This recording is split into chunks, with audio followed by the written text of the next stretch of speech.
alors que les remplaçants de l'équipe italienne tourneront Alberto Wilson, Giuliano Bonissegna, qui a d'ailleurs été sifflé par les supporters italiens et même par les spectateurs allemands qui sont venus assister à cette rencontre, car il faut dire que Bonissegna n'est pas très populaire en Allemagne.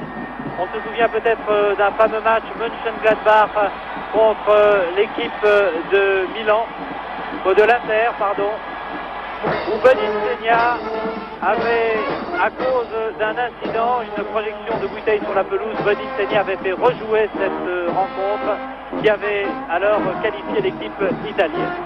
Et le cinquième remplaçant, Francesconi, c'est un garçon du Lazio d'Europe, de la Lazio, l'équipe championne d'Italie dont on dit beaucoup de bien.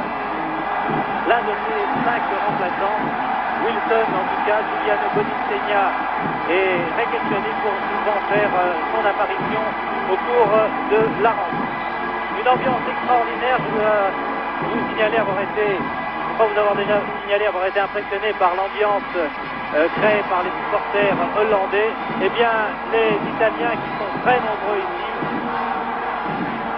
vont certainement encourager leur formation pendant 90 minutes. Je vais en profiter pour poser une petite question à mon confrère Robert Natas qui a pu approcher les joueurs italiens et notamment Sandro Mazzola.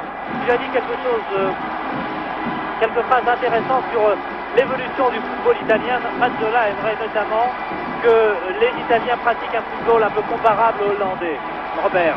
Oui, c'était effectivement exact. J'avais rendu visite à Mazzola et j'avais eu la chance de pouvoir le rencontrer jeudi dernier à Ludwigsburg où l'équipe italienne vit depuis le début de cette Coupe du Monde.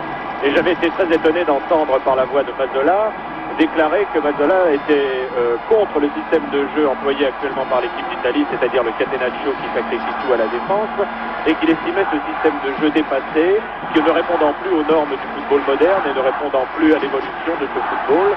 Donc Mazzola estimait que ce football n'a été plus viable dans cette Coupe du Monde et il m'avait laissé sous-entendre que l'équipe d'Italie allait au-devant de quelques déceptions en continuant à pratiquer un jeu de la sorte. Effectivement, d'ailleurs, cette équipe italienne a été très critiquée par la presse italienne spécialisée et je reprendrai l'expression d'un de mes confrères italiens qui ne parle plus de l'équipe d'Italie mais de l'italienne, la petite Italie. Une formation qui a un petit peu déçu, surtout au cours de ce premier match contre Haïti, alors que le coup d'envoi est donné ici. Pas de problème pour reconnaître les deux formations, les Italiens opérant à droite en maillot bleu avec une première offensive.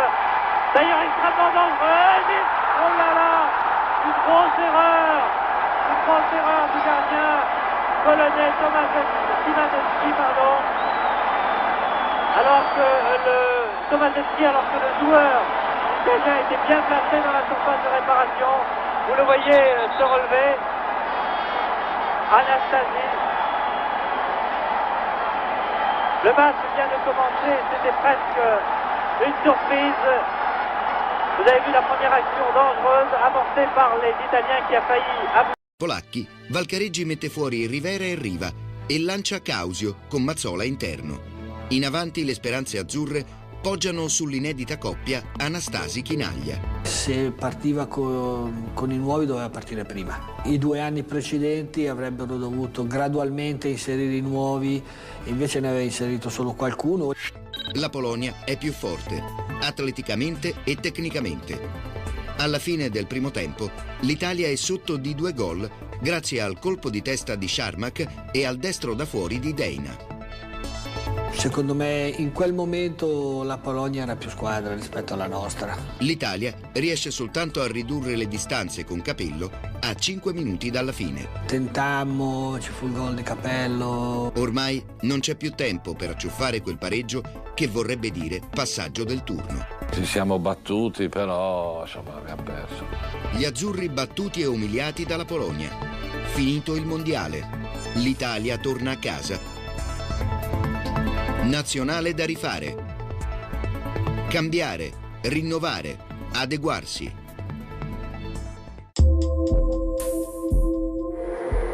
Dopo il mondiale del 1974 c'è bisogno che si affermi una nuova generazione in grado di toccare i vertici raggiunti dagli eroi